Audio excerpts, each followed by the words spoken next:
Olá pessoal, já estamos por aqui.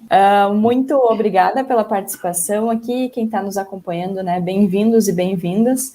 Hoje nós temos a honra de receber convidados inéditos aqui, né, no nosso webinar. Muito obrigado por aceitarem nosso convite, é muito importante tê-los com a gente. O Vini, nosso querido colega aqui da Combate à Fraude, e o Rafael, que é nosso parceiro da Valid. Então, vou me apresentar rapidamente e daí já passo a palavra para vocês, porque hoje o show é de vocês, né? Então, novamente, sou Natália Lorde, sou coordenadora de marketing aqui na Combate à Fraude. Sou uma mulher branca, com cabelos escuros no comprimento do ombro. Estou usando uma blusa branca, atrás de mim uma cortina cinza. Eu vou pedir para o pessoal se apresentar, o Rafa e o Vini, para a gente já iniciar o papo, começando pelo Vini, e depois eu já deixo o canal aberto para o Rafa, nosso parceiro, passar um panorama geral, né? E trazer alguns cases, alguns números, para a gente entender como que funciona isso no global, e depois a gente se aprofunda em termos mais técnicos. Pode ser? Combinado. Então vai lá, Fechado. Vini. Legal. Então, primeiro, Nath, muito obrigado pelo convite, uma honra para falar principalmente desse tema que é super interessante e muito presente, né, no nosso dia a dia aqui na CAF. Então, eu sou o Vinícius, da CAF, sou Account Manager aqui, advogado, especialista em prevenção à fraude, entusiasta do tema e, novamente, uma honra estar participando desse CAF Meets. Muito obrigado. Olá, boa tarde a todos. Primeiro, muito obrigado pelo convite. Também, como entusiasta do tema e parceiros de negócio aí da CAF, a gente desbrava aí vários assuntos, né? Mas eu sou Rafael Rossi, sou da Valid.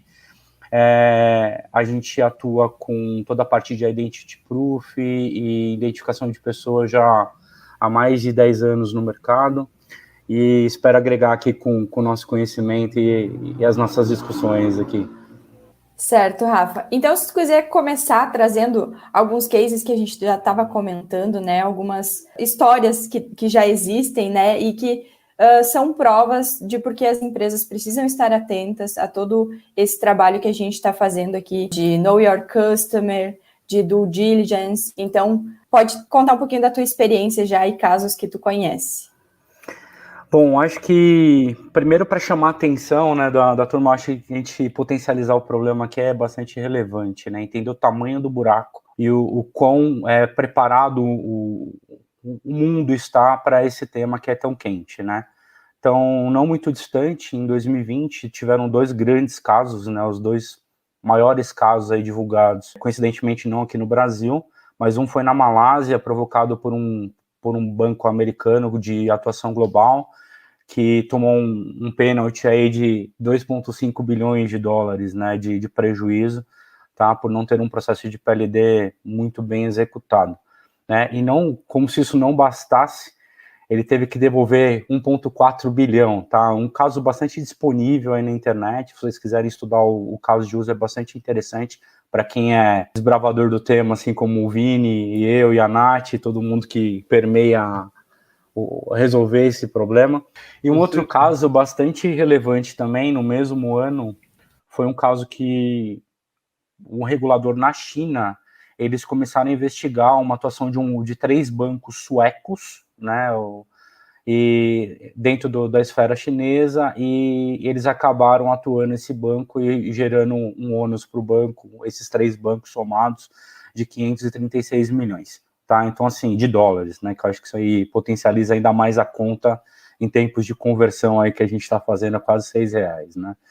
E quando a gente fala de Brasil, dados recentemente divulgados aí pela Polícia Federal, a gente fala, puxa, aqui no Brasil a gente está super bem regulado, né, Bacen, a gente tem a Anatel, a gente tem SUSEP, a gente tem um monte de regulador aí que pega bastante no pé das instituições, né, mas a gente também está suscetível a fraudes, né, então quando você fala de uma investigação que a Polícia Federal fez, olhando para um processo que envolveu 123 bilhões de reais de dados apurados, tá? A gente fala aí de 69,5 bilhões corresponderam a fraudes. Então, assim, o processo está falho, a gente tem sempre que estar revisitando ele, sempre olhando para o fluxo e entender isso no detalhe. Só que foi só para dar um gostinho de como é que vai ser o papo hoje, tá, pessoal? Eu já abri a discussão aí para o Vini, que é o cara que manja bastante aí da conversa. Exatamente. E para a gente se aprofundar, né, e começar a conhecer um pouquinho mais sobre esses temas, eu vou pedir para o pessoal aqui que está no staff, né, já colocar um trechinho do CAF Academy, que é a nossa certificação em compliance e combate à fraude, que fala um pouquinho sobre termos de Know Your Customer, antes de o Vini aprofundar nesses temas e a gente começar essa discussão. Customer e seus variantes dizem respeito a uma série de exigências impostas às empresas para que elas possam seguir leis que regulamentam a área de atuação delas. O KYC é uma política global, ou seja, no mundo inteiro as empresas aplicam essa prática e estão sujeitas a punições legais, caso não cumpram o que é determinado. E por que é importante saber quem a minha empresa fecha negócios, se relaciona e quem ela emprega?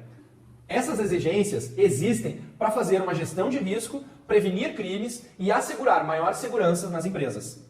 E que tipo de informação são buscadas? Por exemplo, se existem crimes relacionados à pessoa, também é possível avaliar se essa pessoa tem dívidas, se teve processos trabalhistas, se tem multas, enfim, investiga a reputação dessa pessoa física ou jurídica. Legal. Tendo visto, né, esse trechinho do CAF Academy, eu inclusive convido quem ainda não fez a nossa certificação gratuita em Compliance e Combate à Fraude. É um grande apanhado, né, traz muito conteúdo.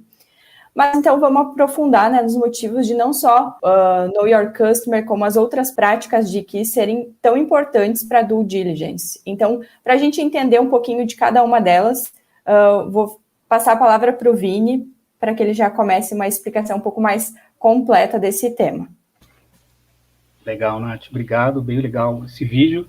E talvez os números que o Rafa trouxe no início já sejam motivos mais do que suficientes, né, para que as empresas realmente façam devidamente todos os casos aqui que nós vamos falar, KYC, PI, etc., dentro desse processo de due diligence.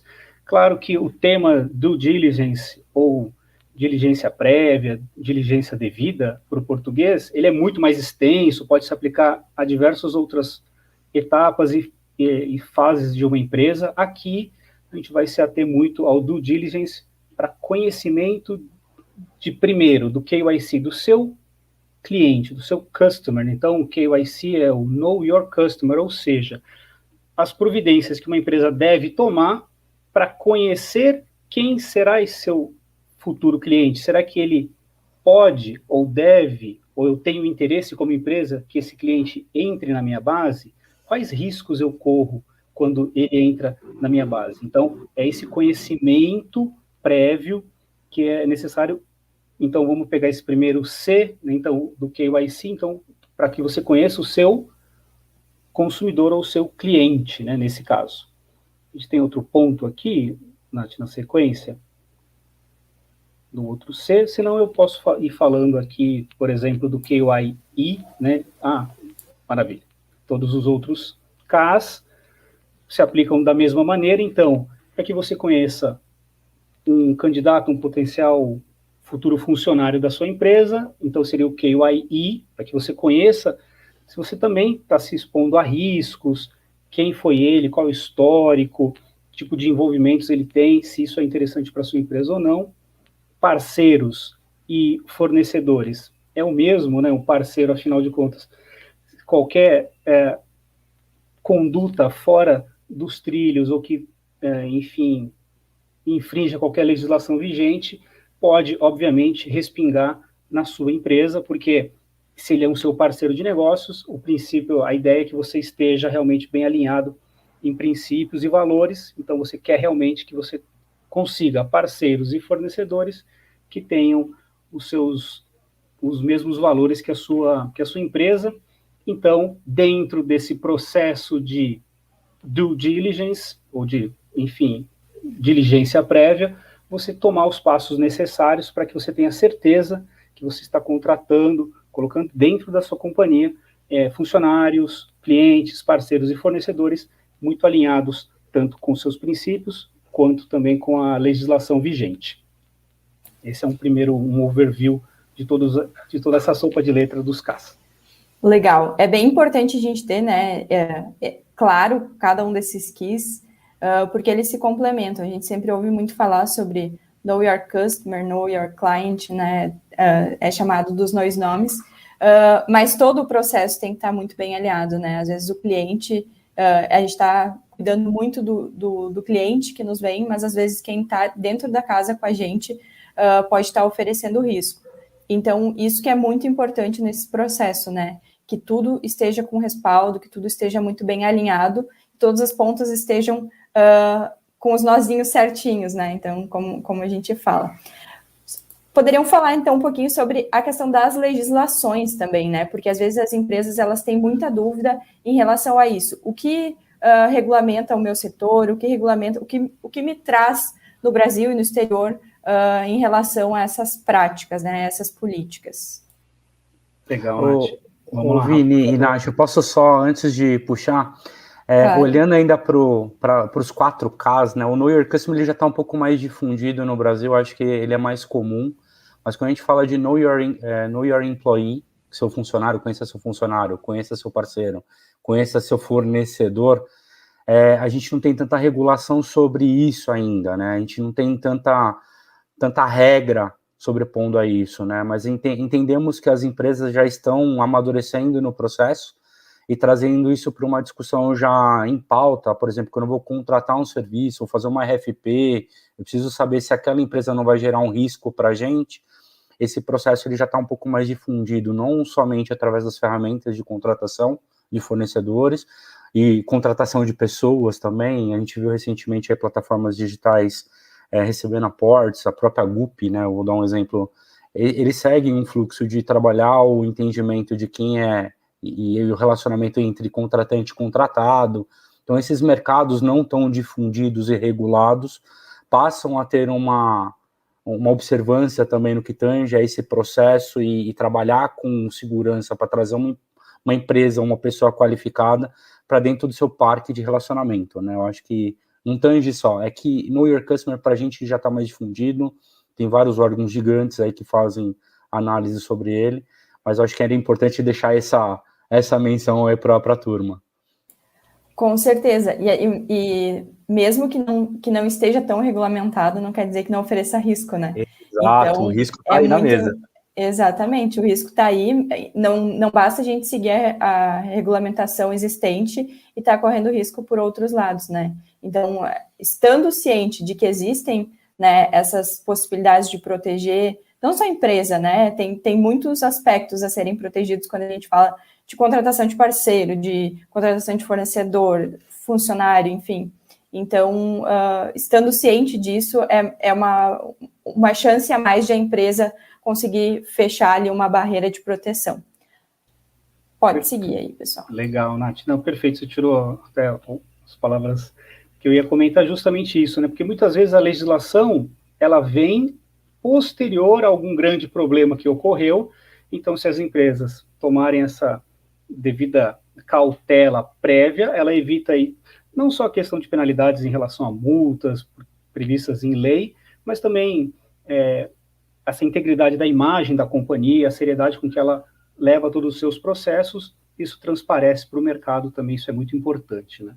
E agora, comentando sobre um pouco de legislação, então já está até aí na tela, para o pessoal, quem é do meio já conhece bem, né, a 12846, a Lei Anticorrupção, algumas resoluções também do Bacen, principalmente, né? Então, você tinha a 3461, foi revogada pela 3978, instruções da CVM, que é a Comissão de Valores Mobiliários, a 301, resoluções do Bacen, que é o Banco Central, por exemplo, a 4753, enfim, tem diversas legislações, não sei se o pessoal vai conseguir acompanhar, está bem miudinho aqui, como vocês podem ver, tem a legislação realmente bem extensa, mas principalmente olhando sempre pelo ponto de vista ali de financeiro, né? Para instituições financeiras, que acho que é a grande porta de entrada para diversas condutas ilícitas e ilegais, né?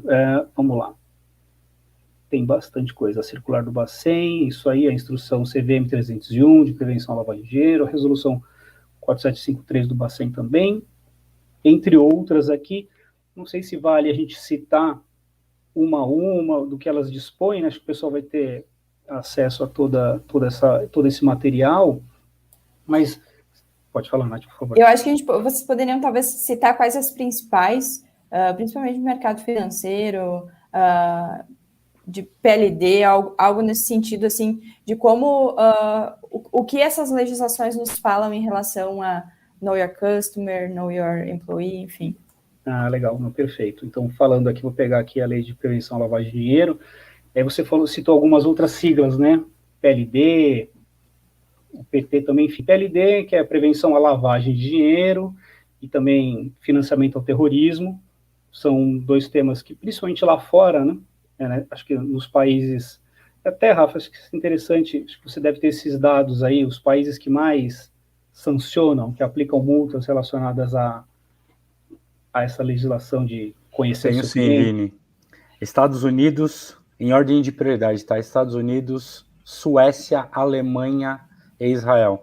São os 4 países que mais sofreram pênaltis aí por processos regulatórios aí, principalmente no que tange a esse tema, tá? Perfeito, Então, olhando principalmente a temática de prevenção à lavagem de dinheiro, financiamento ao terrorismo, os Estados Unidos faz até sentido a legislação ser muito rigorosa e qualquer desvio de conduta ali realmente ser muito fortemente cobrado, né? Então, aqui no Brasil, sim, acho que citar uma legislação mais abrangente é a Lei de Prevenção à Lavagem de Dinheiro, fala sobre os crimes de lavagem ou ocultação de bens, a gente fala o termo lavagem de dinheiro, direitos e valores, né, criados pelo COAF. Deixa eu ver alguma outra circular importante aqui, qual delas que eu posso citar? A circular 3461 do Bacen, que foi revogada pela 3978, que é a mais atual, ela consolida as regras de prevenção e combate às atividades relacionadas aos crimes previstos, né? Então, PLD, a prevenção à lavagem de dinheiro, ou seja, é o Banco Central consolidando informações dentro de uma única circular, diversas providências que o Bacen vai exigir das empresas para justamente prevenir essa lavagem ou ocultação de bens, seja analisando histórico de transações, localização geográfica, dentre outros critérios. Acho que eu citaria essas aí. Ô, Vini, eu posso complementar um ponto aqui? Claro. Acho que assim, muito bem colocado, né? Se a gente for fazer uma quebra, né, em ordem de prioridade, se eu estivesse aprendendo sobre o tema hoje, né? Começa lendo sobre a Lei de Anticorrupção, que é a 12.846 de 2013, se eu não me engano, que é a primeira, que vai chamar a 9.613, né, de 98, que fala sobre prevenção à lavagem de dinheiro e crimes de anticorrupção. E dentro delas, elas vão se desdobrando em vários outros processos, né? Então, quando a gente fala, por exemplo, com fintechs e bancos, a gente está falando muito perto dessa 3680, que dispõe sobre conta pagamento. Eu sou uma operação que só opera com cartão,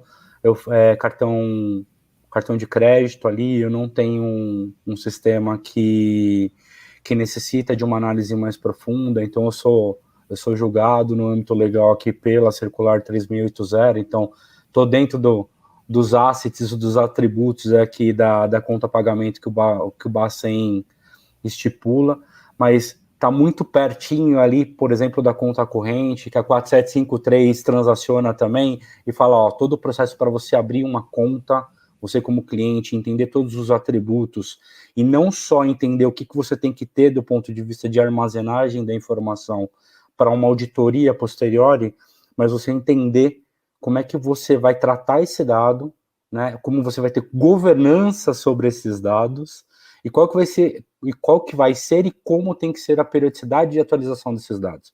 Que assim, mais do que estar regulado e ter um processo de entrada da informação, é você garantir recorrência e update dela. Eu acho que é aí onde que a gente ganha bastante relevância com tecnologia, tá? Só complementando a informação, tá? Então, ótimo, Rafa, você trouxe um ponto crucial aqui, que é justamente isso, né? Tá, você precisa implementar tudo isso, você tem toda essa legislação, você tem o interesse da companhia, dos investidores, enfim, e como fazer isso? É aí que a tecnologia entra realmente como um parceiro para que você consiga assertividade, velocidade principalmente nessa recorrência, né? Porque se você fosse imaginar todo esse processo sem o uso da tecnologia, quantas pessoas e quantos furos nesse processo poderiam ser criados? Por conta disso, a gente sabe, né, o fator humano entra na equação, é complicado, então a tecnologia, não quero falar ainda da CAF, mas é inevitável citar aqui que é justamente onde a gente apoia as empresas para justamente conseguir trazer essa agilidade, essa segurança, essa assertividade para fazer todo esse KYC aí. Boa. Eu queria trazer um ponto, tá, pessoal, também, que é de reuniões que a gente realiza frequentemente com clientes. Eu acho que é super válido a gente. Quais são os indicadores que são prioridade de quem lida com esse tipo de assunto dentro da empresa, né? Ontem eu fiz uma reunião com um cliente super relevante, tá, do mercado de mobilidade, e eles falaram assim, em ordem de prioridade para eles, tá? Custo, velocidade e assertividade. Eram os principais indicadores.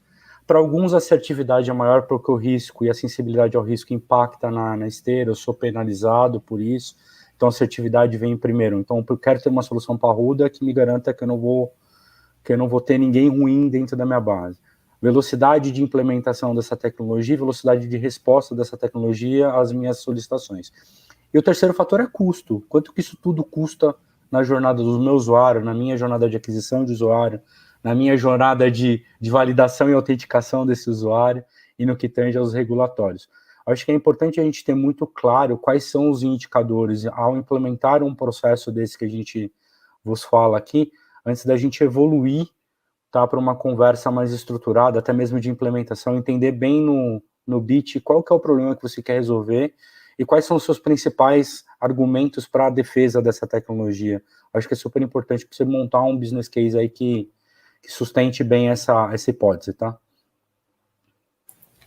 E aí, já que a gente estava falando de legislação, a gente tem também a LGPD, né, que vem depois de tudo isso, né, que fala que a gente precisa conhecer o usuário, conhecer quem está com a gente, vem a LGPD também trazendo alguns contrapontos. Mas nesses pontos aí de prevenção à lavagem de dinheiro, de identificação de pessoas que oferecem riscos, né? A LGPD tem,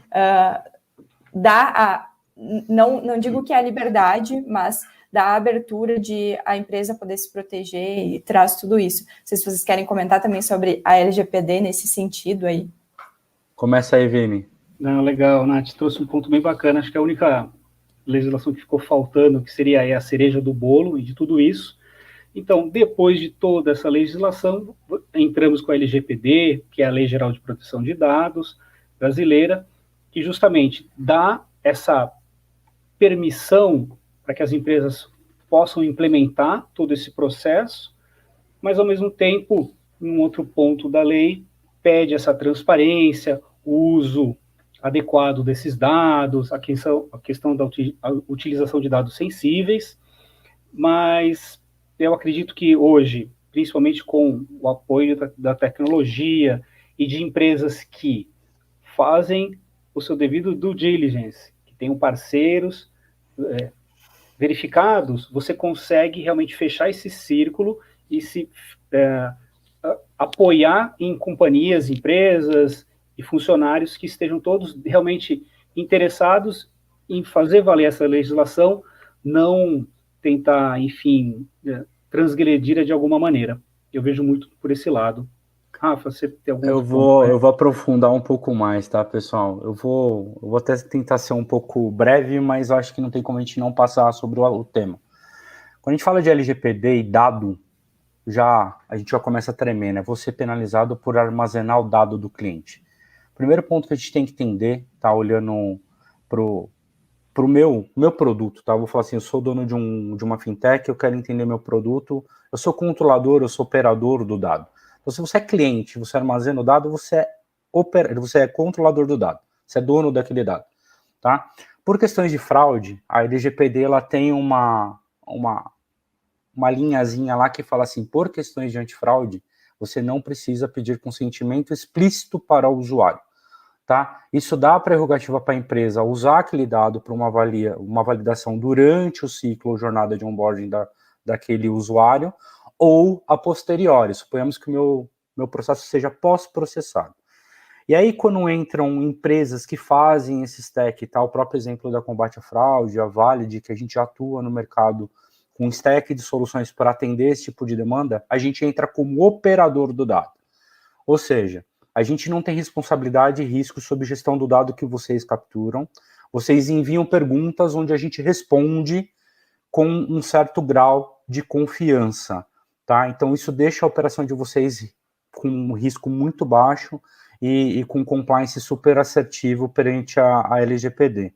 E quando a gente fala de operar o dado, aí entra a questão de assertividade. E quando a gente fala de consentimento, está muito mais atrelado ao operador, tá? E tudo isso está dentro da LGPD. Então, se a gente entender na íntegra, esse medo ele começa a cair por água abaixo, né? Então, a gente começa a entender de fato quem controla, eu controlo o dado. O que de fato eu preciso perguntar para combate à fraude, ou para Valid, ou para qualquer outro player que atue com a gente ali na esteira, o que eu preciso perguntar e o que eu preciso escutar de resposta, tá? De forma muito simplista, porque quem vai estar operando essa informação, no final das contas, vai ser um operador da informação. Então, ele não tem acesso direto ao dado, tá? Ele tem uma resposta. Então, eu acho que é bom a gente começar a desmistificar no meio, e principalmente na fraude, tá? Quando a gente está falando de fraude, penalties, processos de internalização de cliente, de parceiro, de supplier, a LGPD nesse ponto ela nos favorece, tá? Porque a gente faz isso de forma estruturada e você monta a sua cadeia de parceiros também de forma estruturada. Ok? Legal, muito legal trazer essa contribuição aí. Acho que faz muito sentido e também esclarece muito, né, na cabeça de muita gente, porque a gente tinha uma série de regulamentações ali, vem a LGPD, e por mais que ela já tenha esclarecido muita coisa, ela já está com a gente há algum tempo, sempre surgem dúvidas, né? Cada discussão sobre a LGPD é uma dúvida nova que brota. Eu não sei se vocês querem falar ainda um pouquinho mais, a gente já conversou bastante sobre cada uma das variantes ali dos keys, né, de Know Your Customer, querem voltar para isso, ou a gente vai direto para o Vini explicar para a gente um pouquinho mais sobre due diligence, como entra o processo de background check e tudo isso nesse contexto. O que vocês acham? Podemos seguir. Vamos para due diligence. Eu acho que vamos para due diligence, que daí depois a gente também consegue encaixar as perguntinhas. Legal, então. Bacana. Então, como a gente falou no início do nosso papo, due diligence, enfim, diligência prévia, diligência devida, são as condutas que a empresa precisa tomar para evitar, enfim, ter essa avaliação clara de quem é, então, no caso do KYC, o seu cliente, ou fornecedor, ou funcionário, né? Agora, porque o due diligence, como eu comentei no início, se nós fôssemos falar de maneira abrangente, ele teria aplicabilidade em diversas outras searas dentro da companhia, em casos de fusões e tudo mais. Não é isso, é o due diligence, olhando apenas apenas, me parece que é restrito, mas ainda assim é um universo, né, para o seu cliente, o seu funcionário e para o seu fornecedor, parceiro. Então, qual é esse processo? Então, é a garantia, né, você construir um processo em que você tenha certeza de que você está realmente colocando para dentro de casa um cliente, um fornecedor, um funcionário que esteja alinhado com seus princípios. E aí, esse é um primeiro passo, né? Então, o KYC, ele é um primeiro passo. Então, ele não era cliente, passa a ser cliente. Mas uma vez dentro de casa, então pronto, satisfiz a legislação, então não preciso mais olhar para esse cliente com essa lupa. Não, ao contrário. Ele não era, ele se tornou seu cliente, então essa jornada dentro da companhia também vai ser monitorada, e aí as siglas mudam, então a gente entraria com um CDD, que é o Customer Due Diligence, que é esse monitoramento recorrente que você faz uma vez que ele já está dentro de casa, para ver se ele não mudou o status, né? Se de repente, se nós pudermos citar aqui, ele agora responde algum processo dentro de crimes do sistema financeiro, por exemplo, né?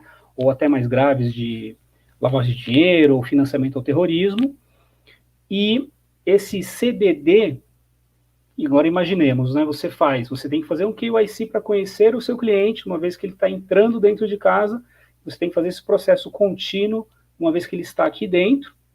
Então, seria humanamente impossível fazer essa aplicação sem o apoio tecnológico, que é justamente onde a CAF e a Valid entram, nessa gestão de entrada e monitoramento constante, e inclusive dentro desse Customer Due Diligence, ou seja, esse monitoramento dos clientes que estão dentro de casa, a gente tem também uma sigla em inglês, né, EDD, que é o Enhanced Due Diligence. O Enhanced, que é um olhar mais aprofundado para uma lista de clientes que são mais sensíveis, digamos assim. Então, por exemplo, clientes que são politicamente expostos, os famosos PEPs, eles, além de serem monitorados de maneira recorrente, é um monitoramento um pouco mais detalhado, um pouco mais aprofundado, justamente dada essa sensibilidade, essa importância, porque o político está sempre mais suscetível a incorrer aí em penalidades, transgredir um pouco mais a legislação, que é justamente o que a gente mais vê nos noticiários, né? Então, se eu puder, talvez não me alongar muito nesse tema, mas é isso, essa diligência, ela começa no KYC, mas ela se estende por toda a jornada desse cliente, funcionário e fornecedor dentro da empresa.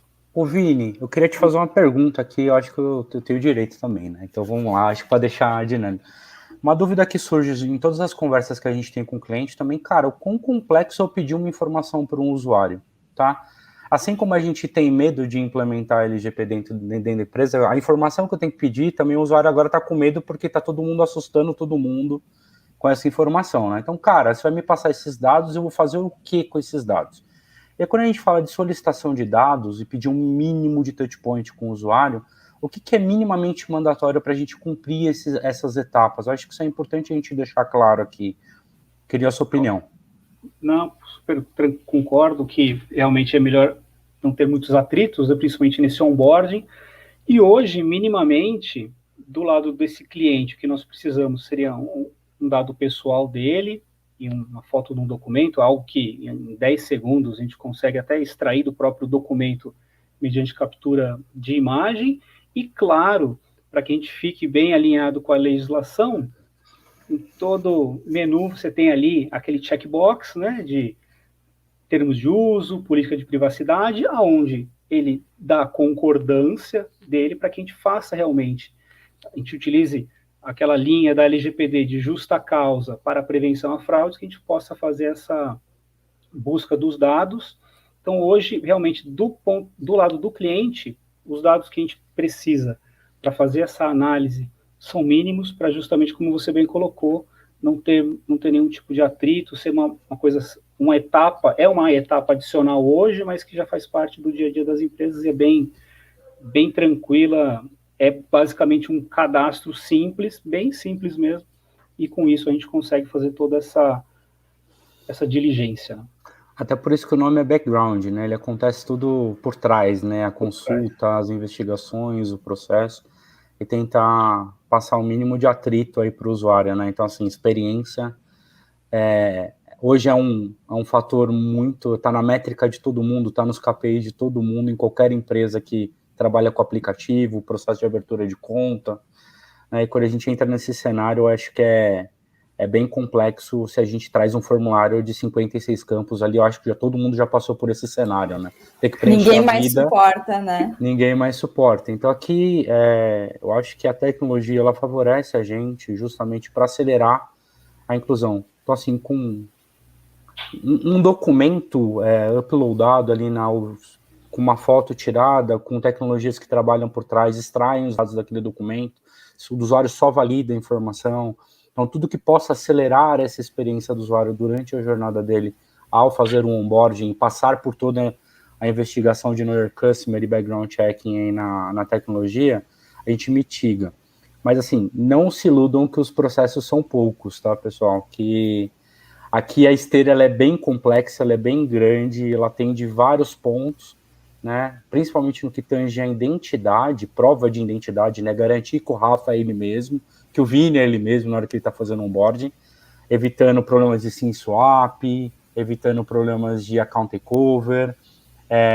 Aí, por exemplo, fatores comportamentais, pandemia, acelerados, que a gente traz para a esteira também, como que a gente começa a medir isso num processo de onboarding, tá? Como que a gente traz essa jornada comportamental para a esteira, e sem deixar de cumprir tudo que é quesito, PEP, óbito, tudo que tange as normativas, validação de endereço.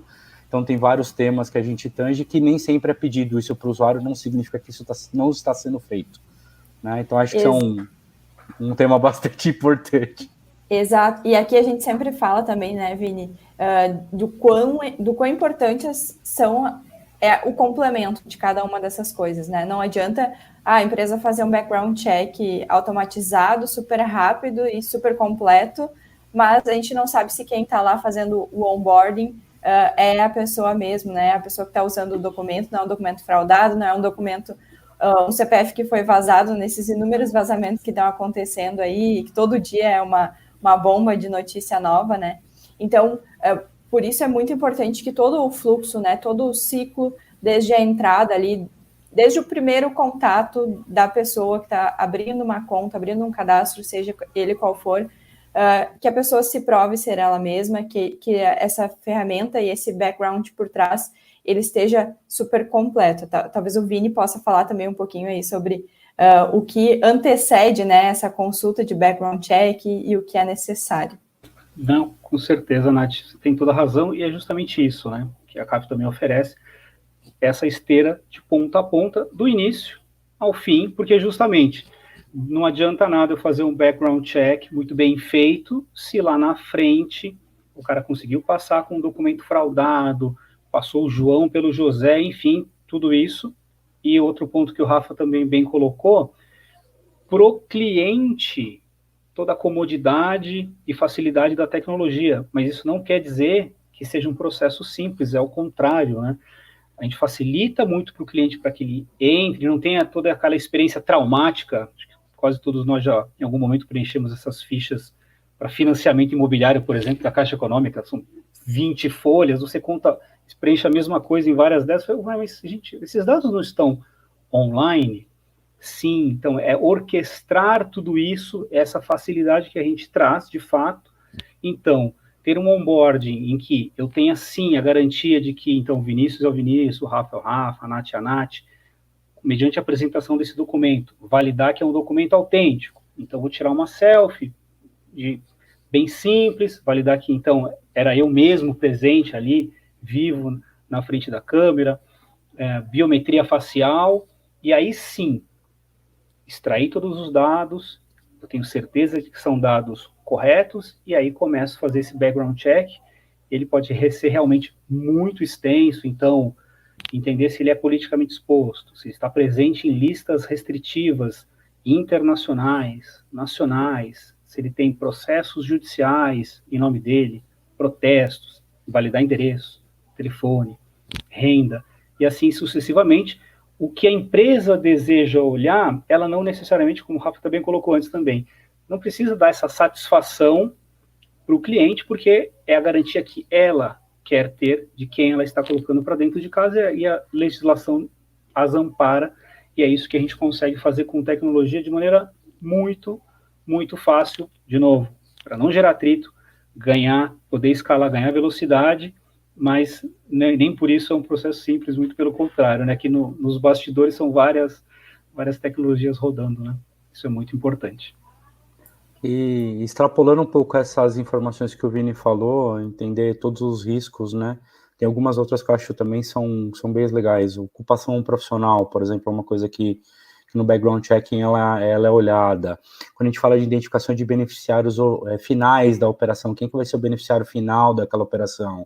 Quando a gente fala de oscilação comportamental, em termos da movimentação de valores, ou frequência da modalidade, ou frequência do volume, o cara está habituado a fazer um tipo de transação, de repente, ele começa.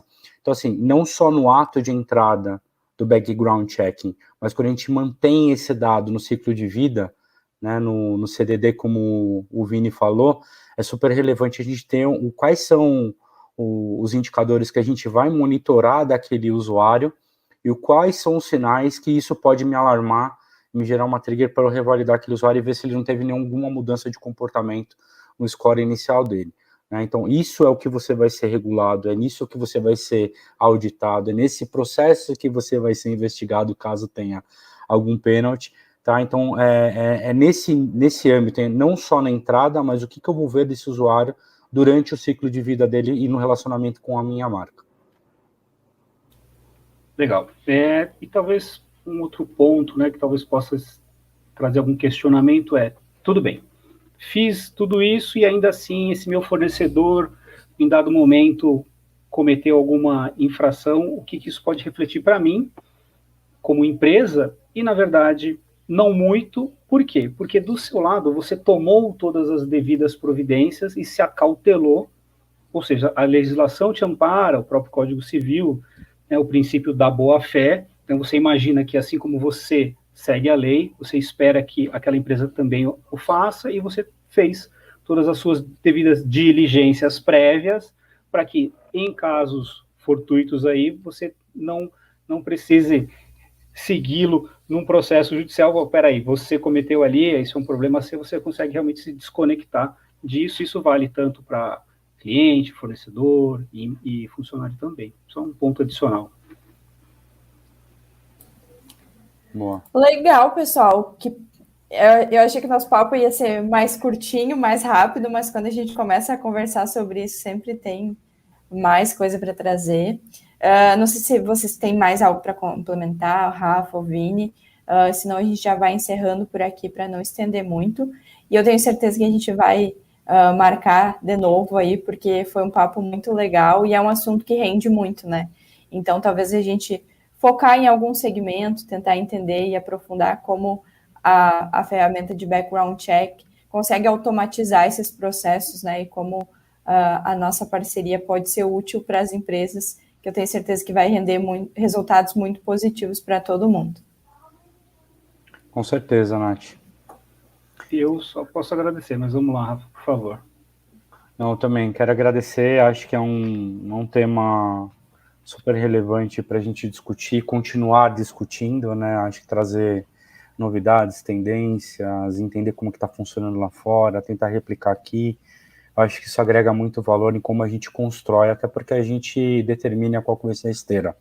Né? Eu, dono do meu modelo de negócio, eu determino o meu formato, obviamente seguindo o mínimo ou o máximo possível, dependendo da minha sensibilidade, uma regulação, uma regra que me foi estabelecida. Um outro ponto aqui também é com relação à experiência. Acho que a experiência vir para a ponta está começando a mudar a regra do jogo, né? O time de segurança, que era aquele time trancado dentro da salinha, que botava medo em todo mundo, começa a criar relevância. Então, assim, como que a gente faz um negócio que seja bom para o usuário, ao mesmo tempo seguro, e não gere tanta fricção? Então, são pautas recorrentes, tanto no time de segurança, quanto no time de experiência, de negócios. Eu acho que a gente está começando a abrir uma pauta e deixar isso mais horizontal dentro das corporações. E quando a gente fala de análise comportamental, toda hora aparece coisa nova. Então, assim, o estudo é constante e a tecnologia ela muda constantemente, o contenado que fica. E como recado final, quando a gente fala de fraude e pontos de atuação para atuar, principalmente as grandes instituições, né? Quando tem uma fraude no meio do caminho, quando tem um problema no meio do caminho, elas acabam se unindo. Então, assim, concorrentes se unindo em prol de resolver um problema. Então, acho que isso aqui é uma coisa que já acontece há muito tempo e a gente precisa começar a trazer isso para o digital também. Então, desmistificar a complexidade da segurança, abrir e falar abertamente de um problema, não abertamente no âmbito de exposição de marca, porque isso também pode ter um fator que jogue contra a marca, né, a força daquela marca, mas discutir e tentar em prol de resolver. A gente teve casos recentes aí com varejista, a gente teve casos recentes de vazamentos de dados que prejudicam as validações que a gente fazia da forma antiga, pautados em dados estáticos. Como que a gente traz isso para uma esfera digital, recorrente, dinâmica, com dados atualizados? A gente se pergunta isso o tempo todo. Tá? Então, acho que isso é uma provocação que eu deixo aqui na mesa para todo mundo, para a gente pensar junto, evoluir e trocar mais informações como essa aqui, que eu gosto bastante. Perfeito, Rafa. Obrigado mesmo pela presença. Foi muito legal. É um tema muito abrangente. Se a gente pudesse aqui, o papo ia se estender. Acho que vale sim, como a Nath bem colocou, falarmos novamente em outro momento. Se o convite, claro, já está aceito. E, de repente, até ir um pouco por um lado mais prático, tentar tangibilizar como que isso acontece de fato, para mostrar o quão simples ele é, pelo ponto de vista do cliente, e o quão complexo, qual é a entrega, né, a riqueza de detalhes com que a gente consegue entregar essas informações. O Rafa colocou bem, é um tema que em constante mudança, sempre sendo atualizado, assim como aqui na CAF, o nosso dia a dia é muito dinâmico, a tecnologia vai acompanhando tudo isso, então a gente se coloca aí à disposição, pessoal, se ficou alguma dúvida, se quiserem conhecer um pouco mais, a gente está sempre à disposição, e reforçar, Nath, aquele convite que você fez lá no início do CAF Academy, que justamente vai dar esse overview ali, realmente o pessoal vai poder conhecer muito mesmo, até com bastante riqueza de detalhes ali, todo esse nosso trabalho, o trabalho em geral que nós, a Valid, também fazemos aí para prevenirmos fraudes. É isso, e super agradeço pelo convite mais uma vez. Legal. Falando de CAF Academy, então, quem ainda não fez a inscrição, só entrar lá no nosso site, fazer a sua inscrição, a sua pré-inscrição, que assim que a gente abre nova turma, a gente já envia acesso para quem já está pré-inscrito. E tem, né, dando um spoiler aí, que eu nem sei se podia estar soltando, a gente está produzindo uma nova certificação com foco em PLD. Então, esse vai ser um tema central de uma nova certificação nossa. Então, em breve, a gente está lançando aí, a gente notifica todo mundo para participar com a gente. De resto, era isso. Muito obrigada, Rafael, Vini, pela atenção, pela ajuda, pelo papo. Foi demais e tenho certeza que o pessoal aí está aplaudindo. Legal, gente. Obrigado mesmo. E contem conosco. Precisar, estamos sempre à disposição. Super agradeço. Certinho. Boa semana. Tchau, tchau. Ótima semana. Boa semana. Tchau, tchau. Tchau.